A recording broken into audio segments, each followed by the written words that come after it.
La fabrique du consensus, telle qu'on l'a fabriquée et telle qu'on l'a construite à Villeurbanne, ça n'a rien à voir, et là je m'adresse plutôt aux élus locaux, mais ça n'a rien à voir avec ce qu'on fait habituellement, nous les élus. C'est pas de la démocratie participative et c'est pas de la concertation. Et vous l'avez rappelé tout à l'heure, bon, vraiment, bon, déjà, on ne sait pas très bien faire la concertation en France, ça c'est une chose. Et en plus, vraiment, on était dans un champ, il a fallu construire différemment de ce qu'on fait habituellement. On est plutôt dans un principe de coélaboration, de co-construction. Et après, il faut dépasser ces termes qui sont à la mode de co-construction. Et derrière, il faut mettre des outils pour permettre cette co-construction. On voit que sur le terrain, il faut être dans cette logique de processus. Pour plusieurs raisons. Déjà, il y a des femmes et des hommes qui changent sur les territoires. Les gens qui sont là au début ne sont pas forcément là au milieu du projet. Et il faut pouvoir accueillir, alors bien sûr sans remettre en cause à chaque fois, hein, mais il faut quand même pouvoir accueillir cette parole nouvelle, sinon on est une expérimentation hors sol. Deuxièmement, il y a la question du temps. Nous, on a fait tout le travail d'élaboration début 2016, sur l'année 2016. Bon, alors aujourd'hui, on est déjà en 2017. Et puis en 2018-2019, est-ce que l'état des lieux sera le même qu'en 2016? Sûrement non. Et donc, comment est-ce qu'on remet sur le tapis cette question-là? Et puis, il y a l'épreuve des faits, il y a ce qu'on, théoriquement, avant d'être choisi, puis une fois qu'on a les mains dans le cambouis, qu'on ouvre l'entreprise, forcément, il y a des choses qui sont moins en phase, ou en tout cas qu'il faut retravailler. Donc ça, c'est pour ça que je trouve que c'est intéressant de penser la question du consensus dans une logique de processus. Sur les ingrédients que nous, on a mis en place à Villeurbanne, et c'est vraiment un retour local, hein, donc voilà, c'est pas... on a construit avec l'ensemble des parties prenantes.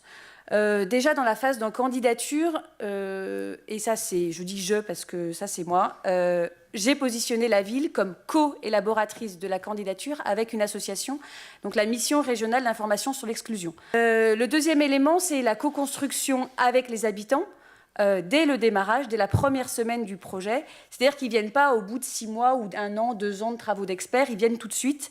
Et donc nous, ils sont venus dans le cadre d'une réunion hebdomadaire qui était ouverte à tous les habitants et demandeurs d'emploi informés par Pôle emploi et la mission locale. Le travail avec les entreprises du territoire, notamment avec l'insertion par l'activité économique et les entreprises adaptées. Là aussi, il y avait un enjeu de sentiment, de risque, en tout cas de risque perçu de concurrence très forte. Là aussi, il a fallu déminer, et c'est un travail qui continue. Aujourd'hui, on a traduit ça pour avoir cette vigilance-là, mais aussi cette coopération bienveillante et active dans le cadre de l'actionnariat de la société, puisque l'ensemble des entreprises d'insertion et entreprises adaptées du territoire sont actionnaires de l'entreprise. La question aujourd'hui de l'élaboration des activités, on a monté ce qu'on a appelé un lab travaux utiles, mais c'est comment est-ce qu'en fait on continue à impliquer et les habitants et les demandeurs d'emploi et tous les acteurs du quartier à l'élaboration des activités. Et là on voit qu'en fait le consensus il fonctionne parce qu'on bosse ensemble. On n'est pas simplement dans des réunions où l'adjointe au maire elle prend la parole. Voilà, on est vraiment on travaille ensemble, et le fait de travailler ensemble, d'un point de vue pragmatique, les barrières se lèvent.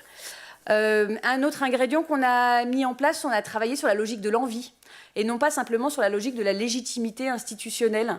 Et en fait, on a eu beaucoup de gens qui sont venus travailler pour le projet gratuitement, bénévolement, avec une logique d'envie. Et alors c'est sûr, c'est plus facile de travailler avec des gens qui pensent comme nous, mais en même temps, ça permet d'agréger des énergies et de ne pas tout le temps se battre contre des gens qui sont opposés au projet.